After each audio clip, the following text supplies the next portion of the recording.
Committee ও decorator শ্রমিক union কর্তৃক আয়োজিত আজকের এই মহান স্বাধীনতা দিবস উদযাপন এবং প্রতি বছরের ধারাবাহিকতায় মাহে রমজান শীর্ষক আলোচনা ইফতার মাহফিলের সম্মানিত সভাপতি উপস্থিত, আজকে অনুষ্ঠানে সম্মানিত আমাদের সংশ্লিষ্ট বিভিন্ন স্তরের নেতৃবৃন্দ, সময় স্বল্পতা হেতু সকলের নাম নিচ্ছি না। রহমান ওয়া রাহমাকুমুল্লাহ, আসসালামু আলাইকুম ওয়া রাহমাতুল্লাহি ওয়া বারাকাতুহু।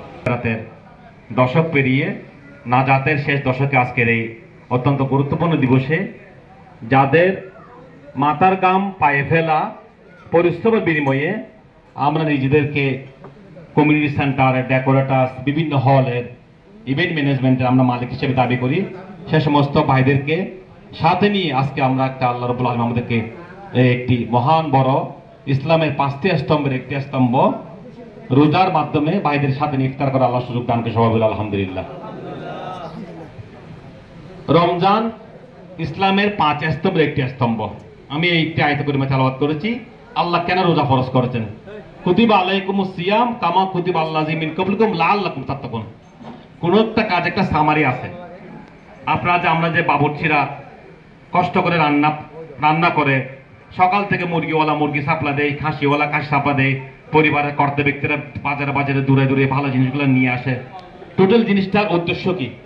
উদ্দেশ্য হচ্ছে আমার আপনার মেয়ের বিয়ে, ভাইয়ের বিয়ে, বোনের বিয়ে, যিনি মেহমান যাকে আমরা অতিথি করে এনেছি দাওয়াত দিয়েছি, উনি যাতে এসে ওই বিয়ের খাবারটা তৃপ্তি করে খেতে পারে, এটাই মূল উদ্দেশ্য।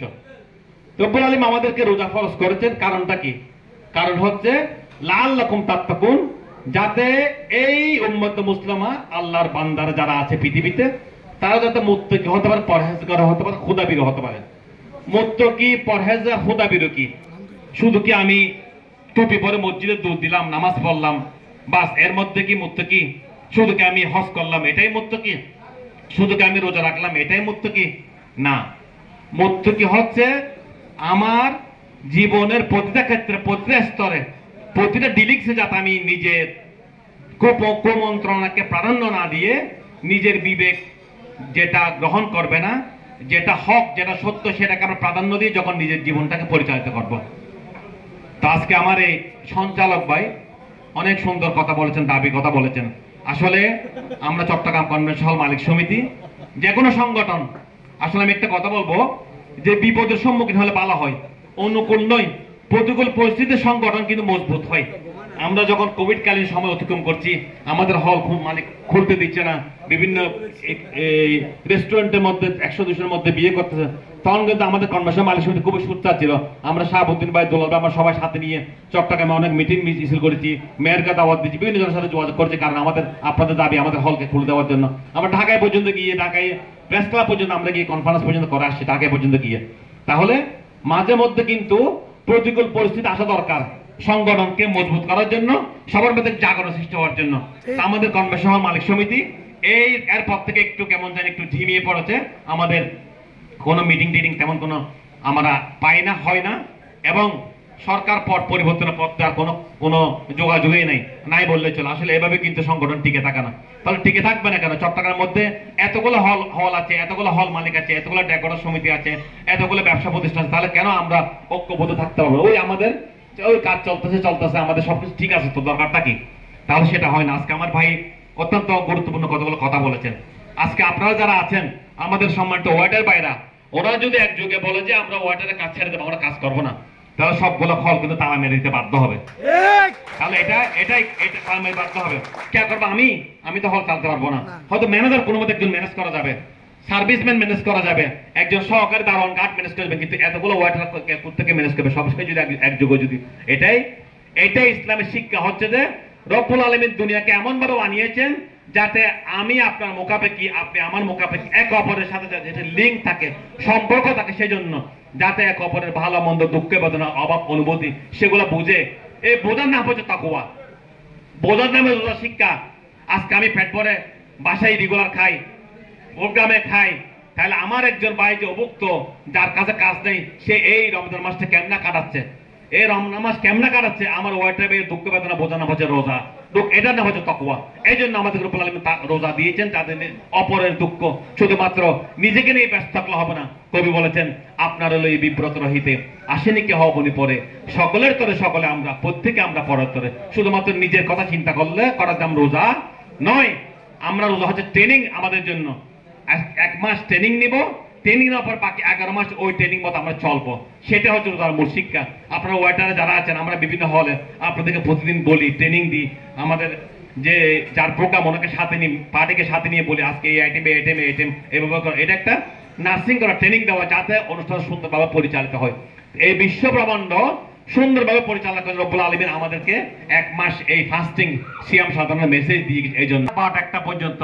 তো কোনো দেখলাম যে প্রায় 10-11 ঘন্টা ডিউটি, তাহলে একজন শ্রমিক তো 5 ঘন্টা করে ডিউটি করতে পারে না, সে টানা 11 ঘন্টা ডিউটি করতেছে। পার্টি আমাদেরকে বললো ভাই 1000 লোকের খানা করতেছি, খানা করা হচ্ছে 1000-1500 লোকের।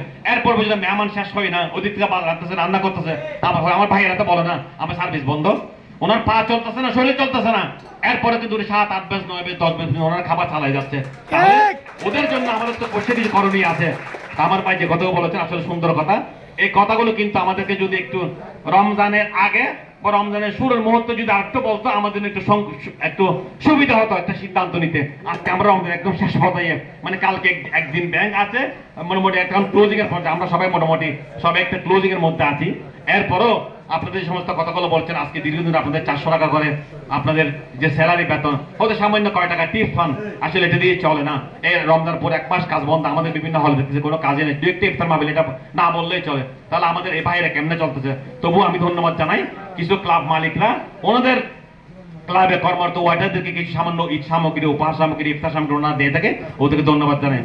আমি ভাইকে অনুরোধ জানাবো, আগামী বছর রমজান মাস আসার আগে অন্তপক্ষে 10-15 দিন আগে, যখন মানুষ ব্যস্ততা বাড়বে না, তখন আসার আগে আমাদের তৎকালীন যে মালিক সমিতি তখন যেটা থাকবে, ওই মালিক সমিতির সাথে আপনারা যোগাযোগ করবেন।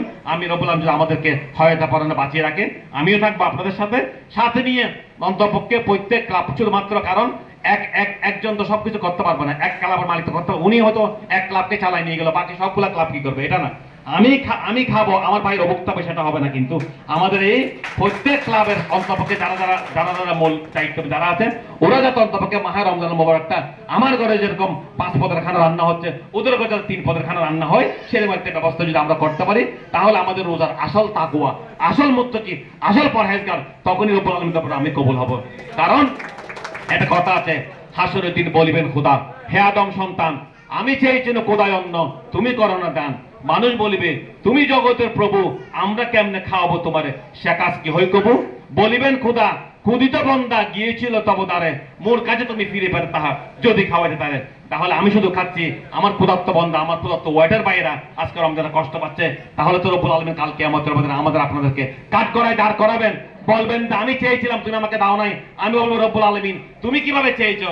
তখন আল্লাহ বলবে যে আমার ওই ওয়াইটার বন্দা 11 মাস তোমার ক্লাবে শ্রম দিয়ে, তোমার ক্লাবের লাইট জ্বলিয়েছিল, তোমাকে কোটিপতি বানিয়েছিল, তুমি বাজারে যেভাবে চড়েছিল, তুমি নিজেকে প্রাউড ফিল করেছিল বড় ক্লাবের মালিক বলে, তার জন্য 1 মাস তুমি কোনো চিন্তা করো নাই। 11 মাস তোমাকে সার্ভিস দিয়েছে, 1 মাস কি তুমি তাকে সার্ভিস দিতে পারো নাই? কাল কিয়ামতের ময়দানে কাঠ করার মধ্যে আমাদেরকে মালিকদেরকে দাঁড় করা হবে।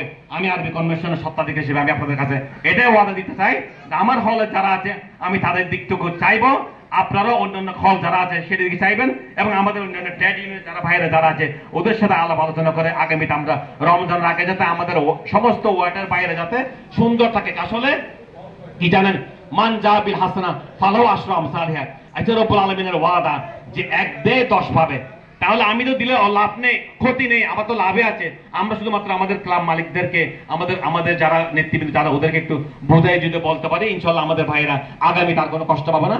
আর আপনাদের যে স্যালারি বিষয়টা বলছেন, আমাদের মালিক সমিতি যদি একটু ঘুরে বসে, একটু আবার কমিটিটা ফাঁকাভুক্ত হয়, কমিটির মিটিং হলে ইনশাল্লাহ আপনাদের যে সমস্ত কথাগুলো বলেছেন আমি সেই সমস্ত কথাগুলো সেখানে তুলে ধরার চেষ্টা করবো। রব্বুল আলামিন আমাদের সকলকে কবুল করুক, এবং আসন্ন ঈদ আমরা চাই যে সবাই সুন্দরভাবে উদযাপিত হোক, সকলের সুস্বাস্থ্য দিকে কামনা করে আমি আমার অসমাপ্ত গোচালো বক্তব্য শেষ করছি। আসসালামু আলাইকুম ওয়া রাহমাতুল্লাহি ওয়া বারাকাতুহু।